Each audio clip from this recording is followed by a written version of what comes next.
one more time. Okay, so we finished off here in last class in terms of the relationship between price, elasticity, and marginal revenue. And there are some rules when it comes to this, but let's go ahead and do a graph first before we talk about the rules, since the graph actually makes the rules a lot simpler to understand. I know, everybody's favorite thing. Please, contain your joy.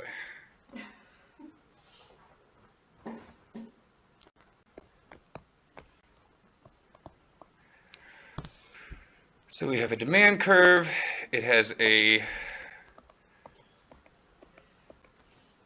intercept of 6 and 6. So if I'm drawing a straight line through it, it's going to go through every single one of these boxes, every single corner, because it's a slope of 1.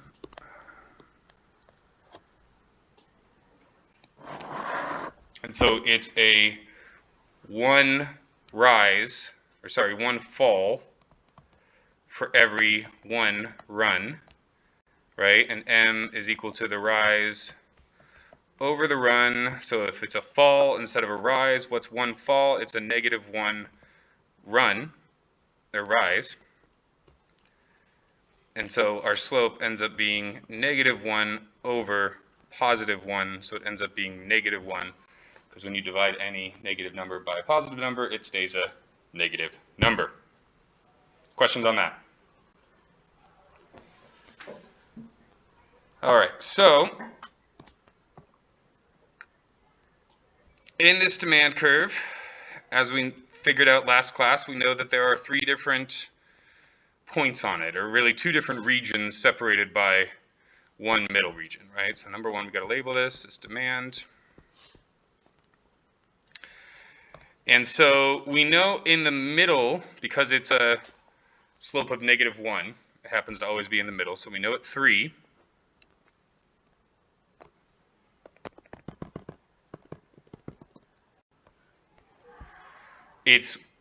what's the elasticity here at 3? -1, exactly.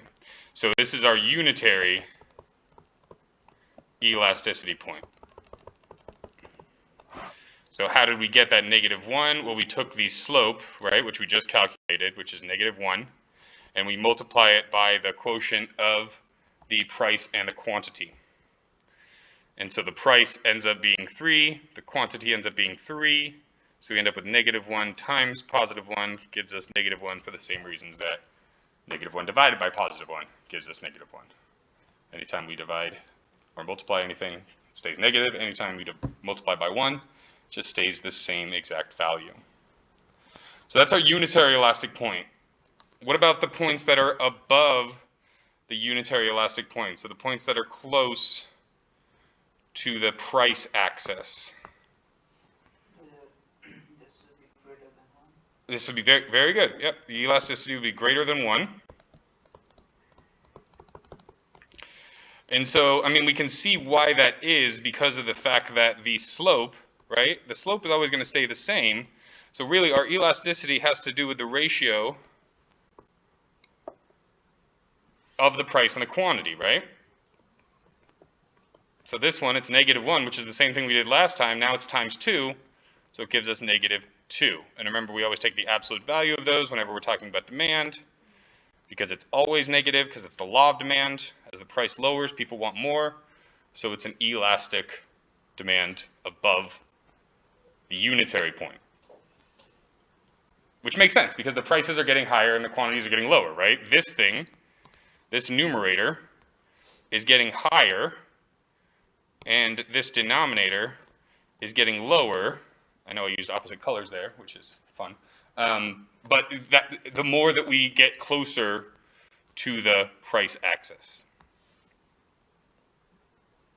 And so correspondingly, any points to the right, any points that are close to the quantity axis, these are going to be my inelastic points. And so we know that these have elasticity that's less than 1. I have a question. Yes.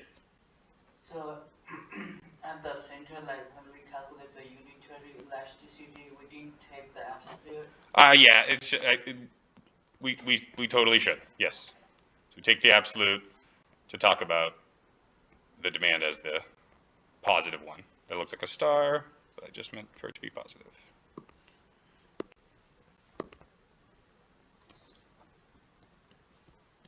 There we go. Good question. So we've talked about the marginal revenue, and I graphed it last time, and I told you that it has twice the slope of the demand curve. It always starts out on the same y-axis. If it has twice the slope, then instead of going through the x-axis at 6, it's going to go through the x-axis at 3. And so we find that the marginal revenue curve is going to be our brown curve here. It's going to be doing 2 fall for every 1 run, right? So 2 squares, which is why I'm intercepting in these right here, right? Because if we count, we literally go 1, 2 over 1, right? So that's a -2 slope of the marginal revenue curve.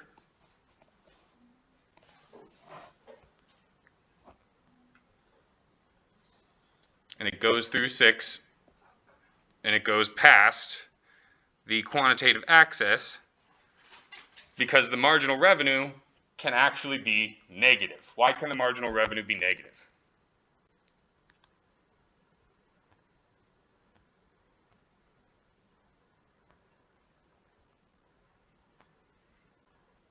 If you run a sale on something, and there's not a corresponding increase in the quantity demanded, if it's not bigger than the percentage change in the price, then you're going to lose money, right?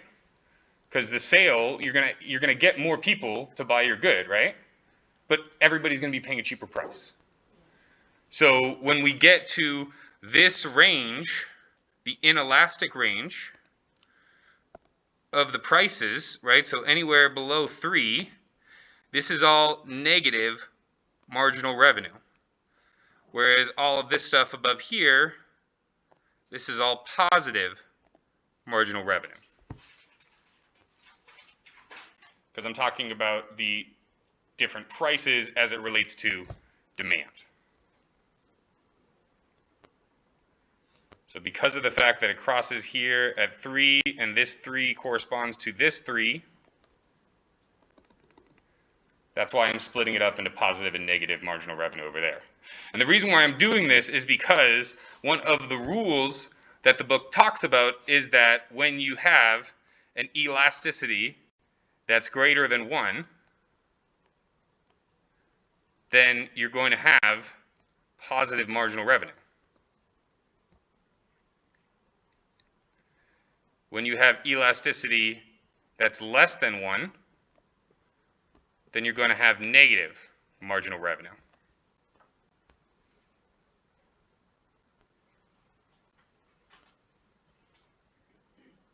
Do you ever have the situation where the elasticity is 0? It can be very close to 0, which just tells us it's very inelastic. If it is 0, then that's our extreme situation where it's totally horizontal, vertical, so straight up and down, which we talked about those special cases at the end of last class. Yeah. Good question. Not usually in reality when we look at the actual elasticities that are estimated. All right, so questions on how marginal revenue interacts with elasticity. We will be doing an example of this. I believe it's number 2.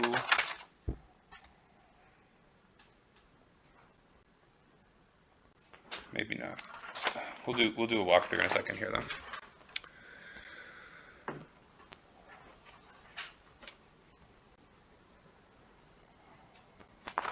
Yeah, the book doesn't really give us an example.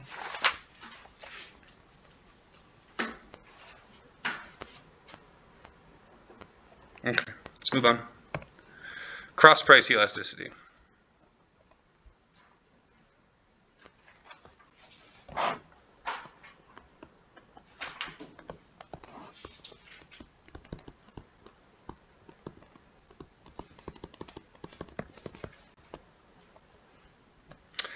So cross-price elasticity, it measures the responsiveness of a percent change in the demand for good X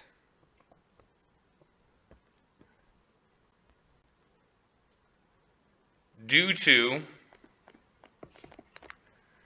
a percent change in the price of good Y.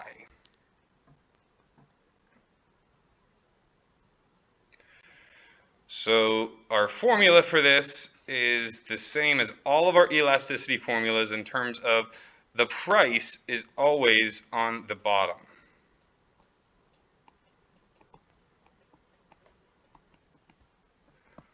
So we always have the percentage change of the quantity, whatever that is, on the numerator.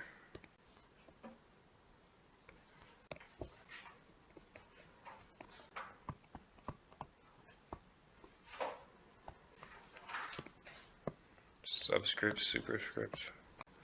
Okay. So let's go ahead and do a couple of examples. So the book talks about how Hulu and Netflix are competitors, right?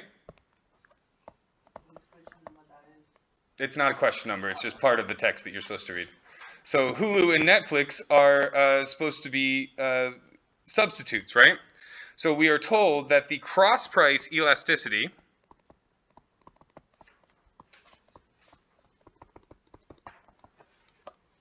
from Hulu and Netflix is 3.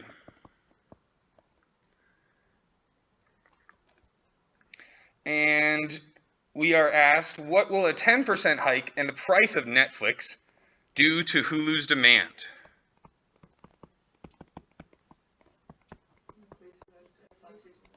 Well, just do it on your own. What's the actual percentage? So do it on your own. Calculate it on your own. What will a 10% increase in the price of Netflix do to the quantity of Hulu demanded?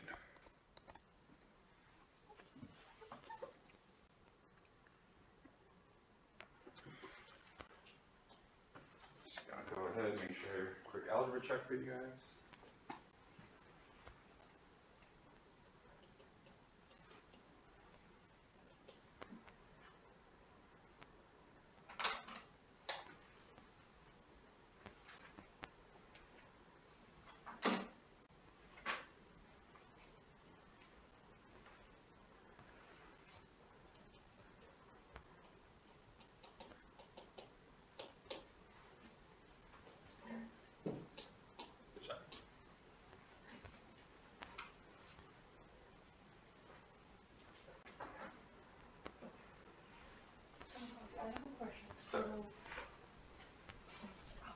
To figure out whether they are substitutes or like not, is it just like in the book it says like coffee and tea? Do we just look at the two names of like whatever, just like food or whatever, and do we decide, oh, okay, these are like substitutes, or does the number like the number dictates it? Okay, yes, absolutely. Yeah, that's where we're going to go. Okay, I thought so, but then it didn't like explain too much. Yes. That's why I was like. So there are some things that we might think are related. Okay. And then when we go and look at actual data, yeah. they're not going to be related. Okay. Or there's some things that we don't think are related that are related. Okay. So there's actually a great website that will have you disbelieving in statistics. I haven't looked at it in a while. I think it gets updated. Let's take a look real quick. Quick little tangent.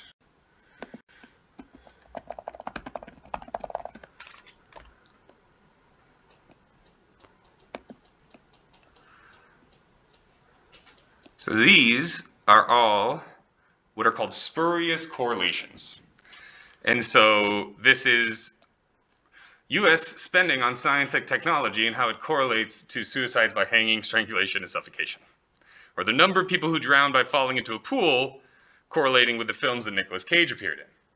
So all this ridiculous stuff that ends up correlating, right, that ends up matching up per capita cheese consumption, number of people who died by becoming tangled in their bed sheets. Which apparently that's a thing. Divorce rate in Maine, per capita consumption of margarine, right? Why are they moving the same? You know, so there's a lot of things that move the same that aren't necessarily like complements or whatever the case may be, right? So there's econometric analyses that will control for a bunch of what are called confounding factors. There's no controls, right? This is literally just the divorce rate and the per capita, and they're just graphing both of them, right? But if you actually wanted to figure out, you would actually do a bunch of controls, and then you would find that, oh, the per capita consumption of margarine has no actual impact on the divorce rate in Maine. So at first blush, things have more relationship than they do when you start to control for these extra factors. That's a very good question. Yeah, one of my favorite sites in grad school. Yes, very good, thank you. How are we doing?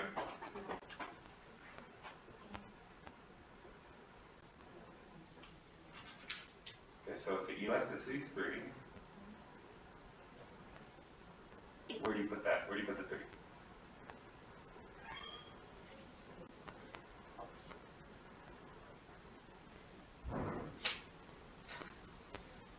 So you just put on the left-hand side, right? 3 is equal to percentage change of quantity over percentage change in price.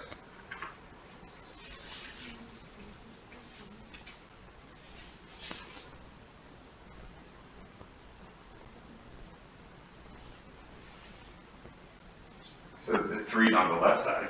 So 3 is not in any of the fractions. So 3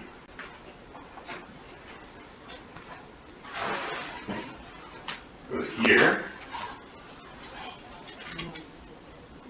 This becomes a 3. And you take the 10%. That's the price increase. So that's already done for you. The percentage increase is already done for you. So you literally just put 10 into here. So it's 3 on this side. Okay. Equals x, the thing you're trying to solve for, divided by 10. So solve for x.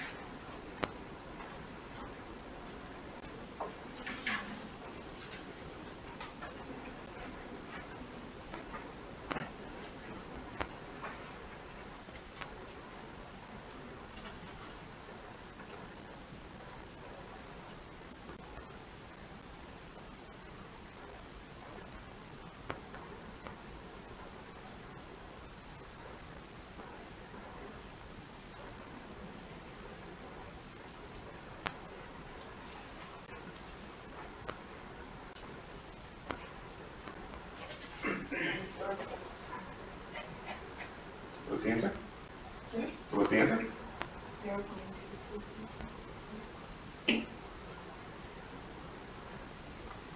0. So you say 0.3? Yeah. Okay, that's a different way of saying 30%. So yes, that's correct. All right, so the simple algebraic solving for x stuff, we can't have that tripping us up for 10 minutes. So we need to do more practice on this on our own if that's something that we're having difficulties with. It's very, very important. Things are only going to get more difficult. The math's only going to get more complicated. It's literally going to get more complicated today. So when we find out, so how do we solve this? So as I stated, we take this 3 and we put it into here. We take this 10% increase and we put it into here. And then this thing is the thing that we are solving for. That's my x. So if it helps you, you can rewrite this as 3 equals x over 10%. And from here, it's just the matter of multiplying both sides by 10%. So this 10% and that 10% cancels out. We end up with just the x, which is what we want. We want to isolate that x. 3 times 10% is 30%, or we could say 0.3. I would know what you meant by 0.3. I don't know if the book would give you credit, but I would know what you meant. But, you know, do you want to have a test that's actually paper in person, or do you want to just keep having your online test, right? Yeah. So if this number is positive,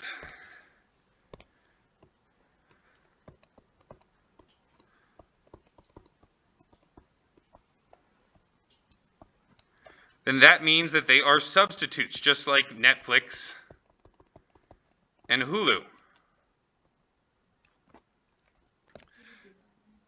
So the demand increases and the price of Netflix. When the price of the other one increases, then the demand of your good increases. Yeah, that's a substitute. Whereas if the relationship was negative, then I would know that these two goods are complements.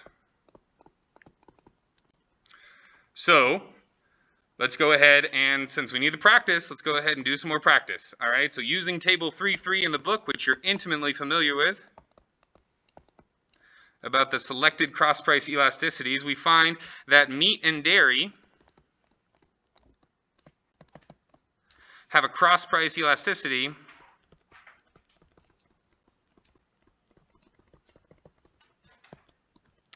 of negative 0.21. So number one, what are meat and dairy? They are complementary. Very good. So since the elasticity is less than 0, they are complements. What will happen if there is a 20% price increase in the price of dairy? What's going to happen to my demand for milk? So let's do it on your own. I'll walk around again.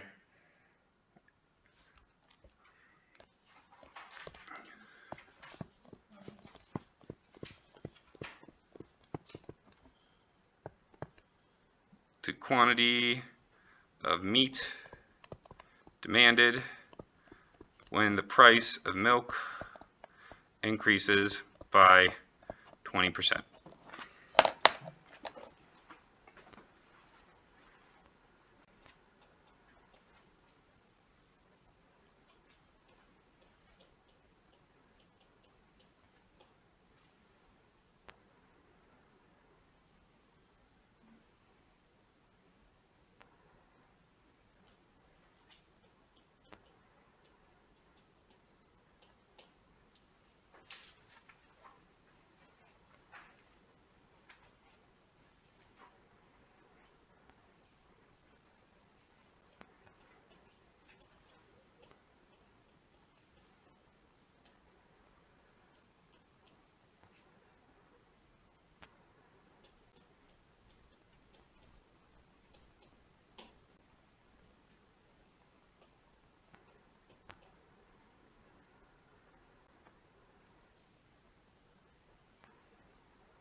You asked what will happen if the price of dairy goes up, right? Yeah.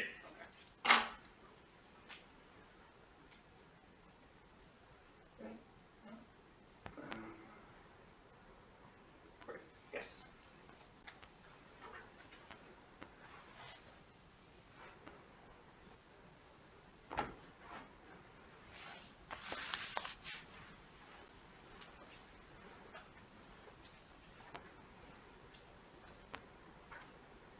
So check your math.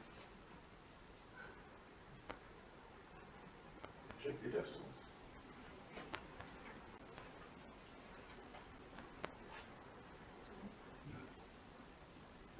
So what did we do for the last one?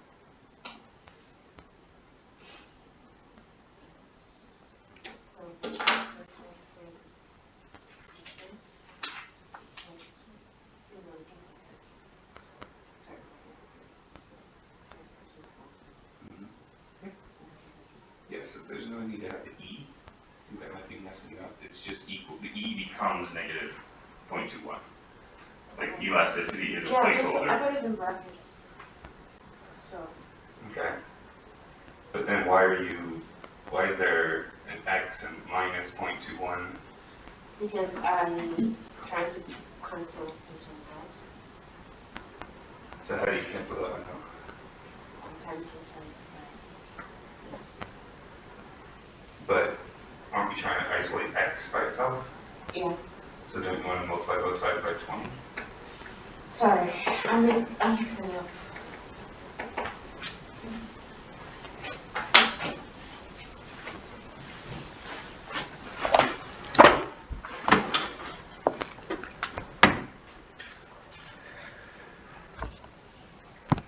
All right, so once again, we have our elasticity formula.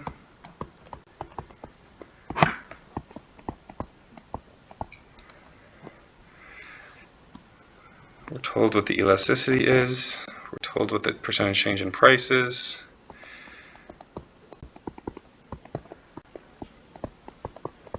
I'm going to multiply both sides by 20% because that's on the denominator. That's the thing that's attached to my x. I'm trying to get my x by itself. The 20% cancels out. 20% times 0.21 is going to give me negative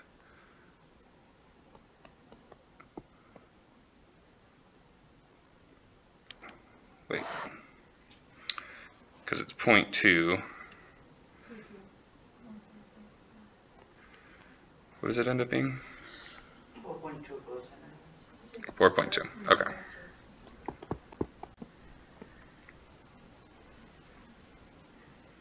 Oh yeah, that makes sense. 20% of 5 is 4. Yeah. So 20% of 0.21 is going to be 0.04. Okay, cool.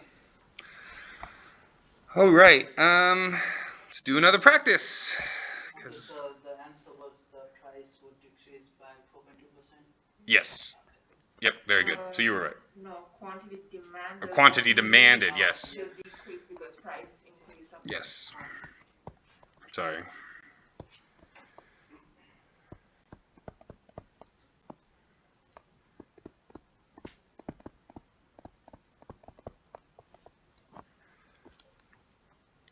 All right, so bread and cereal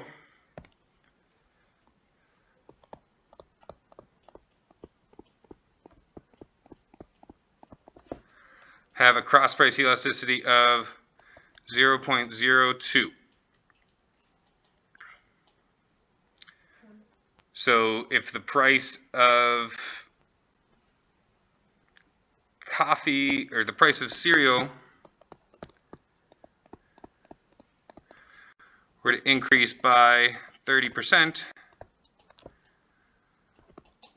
what will happen to the quantity of bread demanded?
So in this case, bread and cereal, are they complements? So these are complements, yes. Or sorry, substitutes. Because it's positive.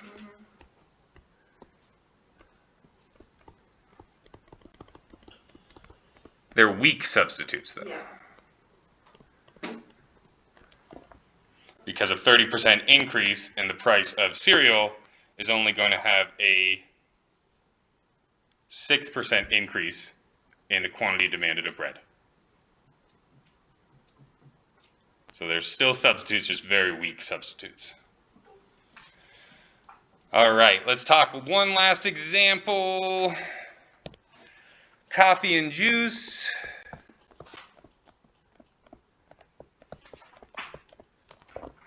Coffee and juice has a cross-price elasticity of 0.07. What will my expected change, percentage change in the price of juice be if the quantity demanded is equal to positive 10%?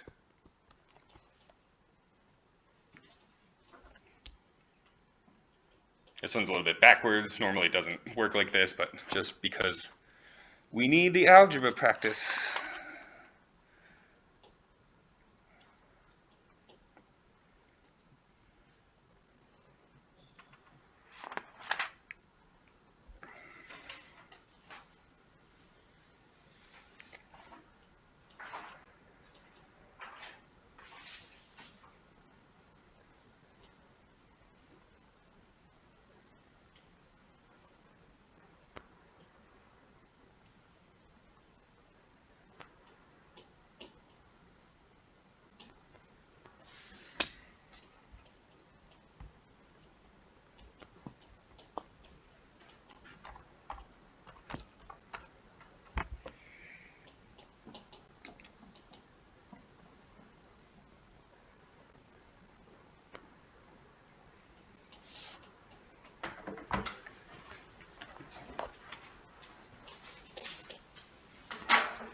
So how do you?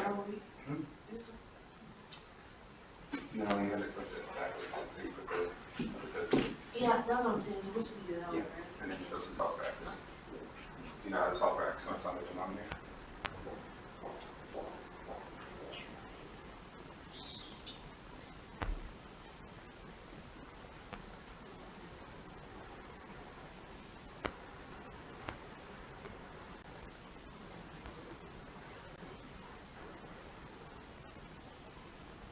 I can still like attempt it, but it has to always work in the Right. So get the x on each side. So multiply both sides by x. It ends up being 0.07 x on the left hand side. Oof.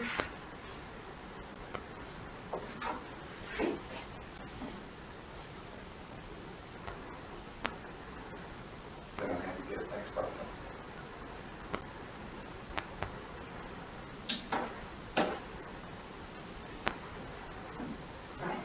Incorrect. You have to divide by 0.07.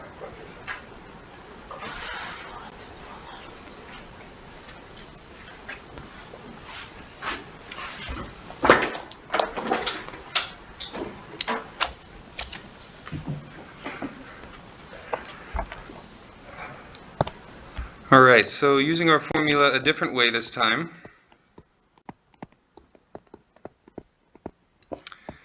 We know that the elasticity is 0.07. This is equal to 10% divided by x. How do we solve for x? We need to get x by itself. So we're going to multiply both sides by x. That'll cancel out that x. This leaves me with not just x by itself, but 0.07 times x. That all equals 10%. Then when I have something that's multiplied by x, the way to get rid of it is to divide both sides by 0.07. So we end up with x equals 10 divided by 0.07, which we put in our calculator, and we find is 142.85%. And since this is x, this is my percentage change in the price. So essentially, in order to increase the quantity demanded of coffee by 10%, there would need to be a 142% increase in the price of juice. I thought we plugged it into the price, right? So if the price of juice. I'm just saying it a different way. Oh. Because usually it's the fact that the price is the thing. So I'm saying if I wanted to increase my quantity demanded of coffee by 10%, I would need to increase the price of juice by 142%. Makes sense, yep. I'm just saying it backwards. Okay, I think that's enough practice for cross-price elasticity, but we don't stop there. And honestly, I maybe we just skip this next part, and because it's going to take a whole class in order to teach it with where we are math-wise. So let's skip. There's going to be, I'll have to go and manually take away all these questions, but again, we're already so behind. There's like a thing that talks about what's your, given the elasticity of, just ignore that, okay? So it's a long equation. We're not going to cover it. We don't have time. I can't teach math in addition to managerial economics. Yes? So in chapter 3, what, except the cross price elasticity, what else is there that we need to know about? No, you need to know every single thing except for page 86. So page 86 is going to talk about a change in revenue and how it has to do with cross-price elasticity and own price elasticity. And that's I just can't even right now. So we're not. 86. Just ignore page 86. Okay. Moving on. Last 12 minutes of class. Income elasticity. I have a question. So Yes. under this calculus alternative, what does H stand for? Because M is for income, but I was trying to figure out what H stands like. What you talking about? Do you see this page? Calculus alternative? Yes, the H. I'm not sure what it stands for. Like I know M is for income. What is H? We use A in our textbook. Okay, so is for advertising. Yeah, yeah, I did see that. If it's H, it usually it has to say explicitly what it is in that equation, if that makes sense. You know? Okay, yeah. So it'll tell you. It should tell you somewhere. H might be a different product. Okay. You know what I mean? It could be the cross-price elasticity between. It pops up for every, like, when they show it. So. Like, look at this. Right. So that's why I was like, what does this stand for? Got it. But I know what you mean about the advertising. Yeah, I think it's advertising or some extra. Like a some extra element. But I'll look into it and I'll figure it out. I'll email McGraw-Hill if I need to. Okay. Because it does say P, M, and H. Yeah. And then we're never told what H is. Well, the thing is that you never use the H in any of the equation. Right. So it might be. It's just like how sometimes in math they do plus dot dot dot. Yeah. To state that like this holds for the rest of things. So they might just include it as an extra thing, but that is aggravating that they include it and they don't say what it is. Because they include it in the other ones as well. In every other equation, but they do not say what it is for. Yeah, I'll look into it. Okay. I think it's just a placeholder, but I'll look into it just in case. But again, in any question that you're given, you will be told explicitly. So like let's if we look at demonstration problem 3-6, that has D, distance, right? So after advertising, it has a distance element to it. So the estimated demand for television sales in this rental property or whatever, estimated demand for the rental units.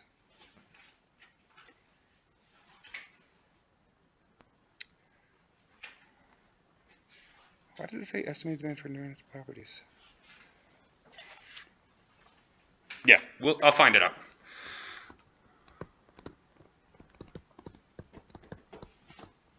Good question. Thank you so much. So the elasticity, the demand elasticity is telling us the responsiveness to changes in income.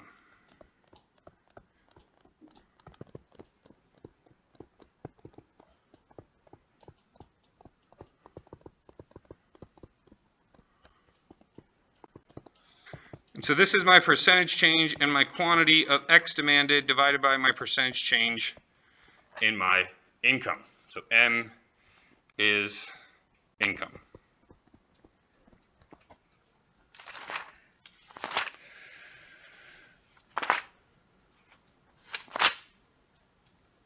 So we find that various things have different income elasticities. So organic potatoes have an income elasticity of 2.26.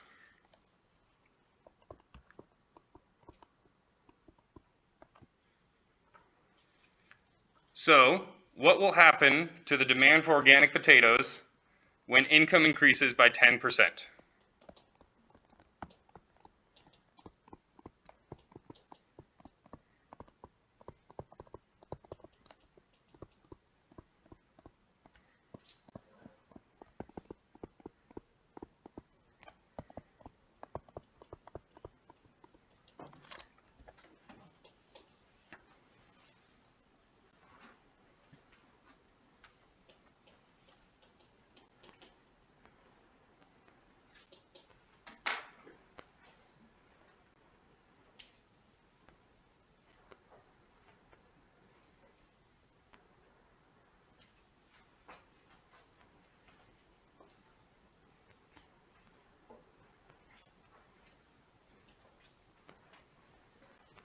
So I have a question. Yes.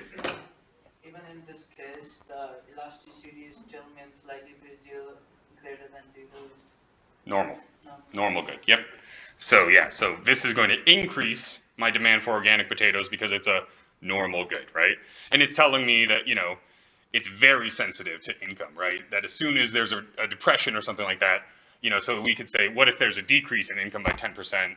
Everyone's going to stop buying organic potatoes. They're going to buy regular potatoes. They're going to buy canned potatoes, whatever the case may be. They might buy a different starch, right, if potatoes for some reason got more expensive.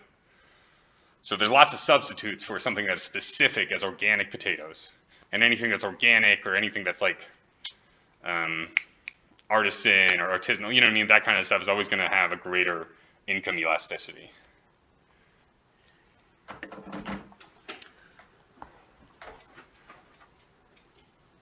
So what did we get? What'd you get?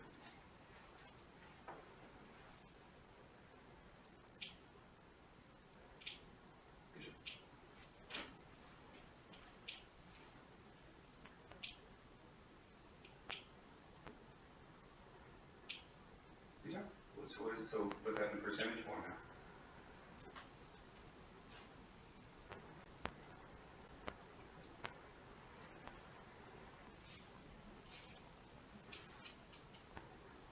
Percentage form we multiply by 100, not 10.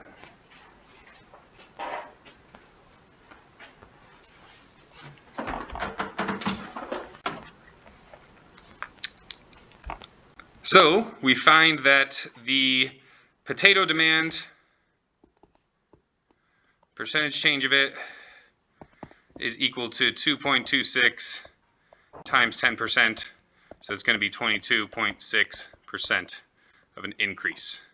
So that means that what? It's a normal good. As my income increases, my demand increases, it's a normal good. And so our elasticity being greater than 0, whoop, thought we were in own price land for a second. Elasticity greater than 0, so as long as it's positive, right, then it's telling me that if the income increases, so if the bottom of the denominator is positive, that means that this is going to be positive as well, if this is positive.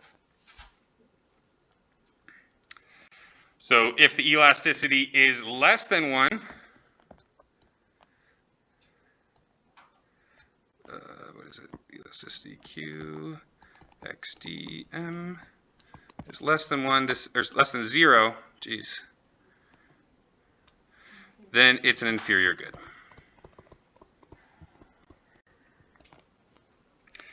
And so one of the elasticities that the book talks about here for the inferior good is beer, and it has an income elasticity of negative 0.83.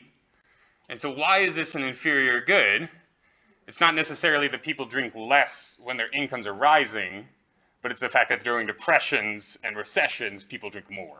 So as the incomes decrease, people drink more, people gamble more, there's more crime, right? So there's a lot of social problems that are exasperated by economic downturns.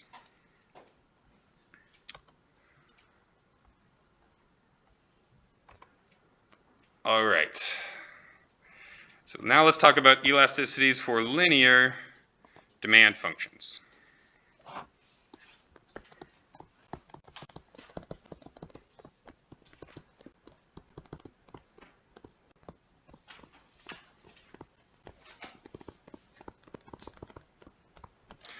And instead of us doing the questions that I wanted to do, since we ran out of time, so 2, 7, 10, and 17, I will make a video solution to all these, but I would like each of you to send me your solutions first. So send me your solutions by Monday in class so that I can... Send it or What? email it to you? Email it to me, yeah. So email it to me. You can just take pictures of it. You can scan it. You can do it, whatever. Send it to me before class. Then I'll do a walkthrough. I'll put it up before class. We just don't have time in class. So please do that on your own, and then there'll be a video walkthrough on YouTube. So 2, 7, 10, and 17.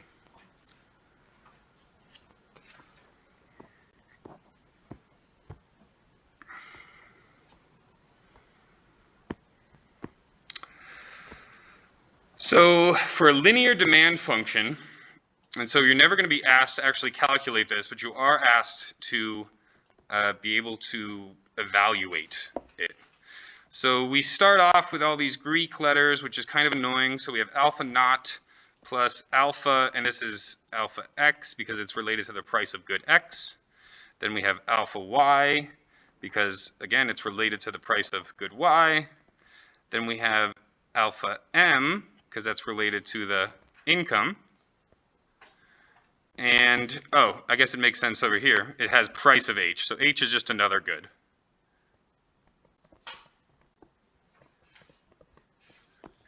H is just another good.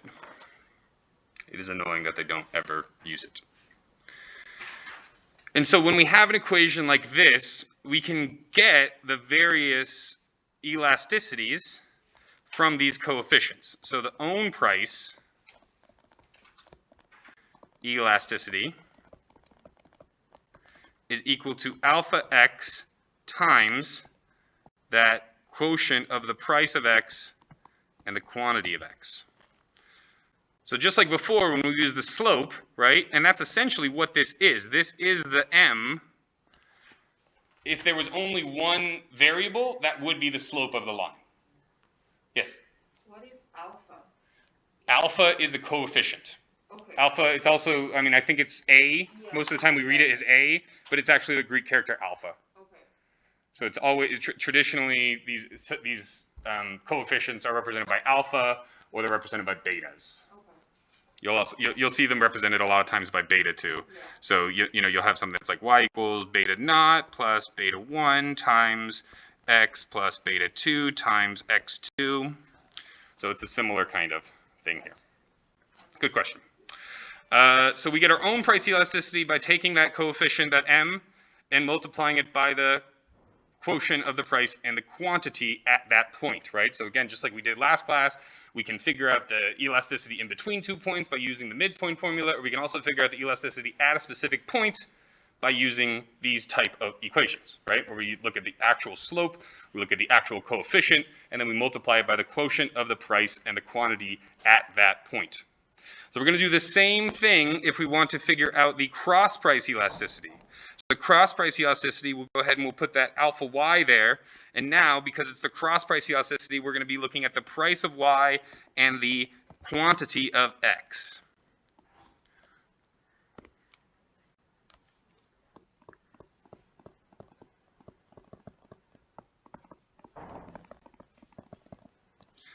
And lastly, but certainly not least, is our income elasticity. So our income elasticity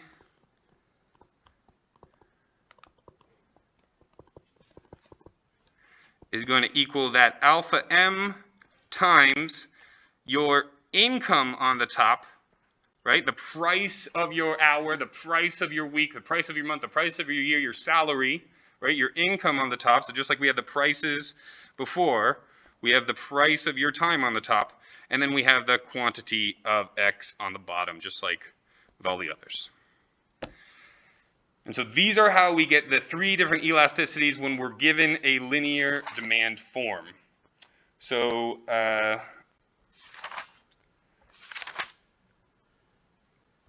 we will finish the chapter. The rest of it is really plug and chug stuff. If you read, you don't need to understand how the nonlinear demand functions become linear. You don't need to understand it. Like you don't like. Yeah, you don't need to understand that. That would take a whole nother. That would take 2 periods in order to start talking about how it's a magic trick that statistics and economists use, because a lot of the relationships are not linear. They're actually elastic. They're actually about percentage changes rather than raw amounts, if that makes any sense. So it's more, the relationship is easier to tease out, which is what's called an identification strategy. It's easier to tease out when you're looking at the percentage changes than when you're looking at the raw amounts. And so there's actually, I'll prepare a little example that looks at data and then looks at the logarithmic transformation of the data, and you'll be able to see, oh, when we look at just the raw amount of data, just as the XY plot, it's scattered. But then we start to look at the log of the data, there's a pattern that emerges. And so again, when we look at the percentage changes, the relative amounts, that's more indicative of what is going to happen to the relationship than the total amounts. And which again brings us back to what's economics. Economics is about marginal analysis, about incremental analysis. So it's about, you're at this position, do you want to keep production? Do you want to increase advertising? Do you want to lower the price of your other good? How much is that going to change at that position? All right, I'll throw this up on YouTube right now. I won't send an announcement. I'll just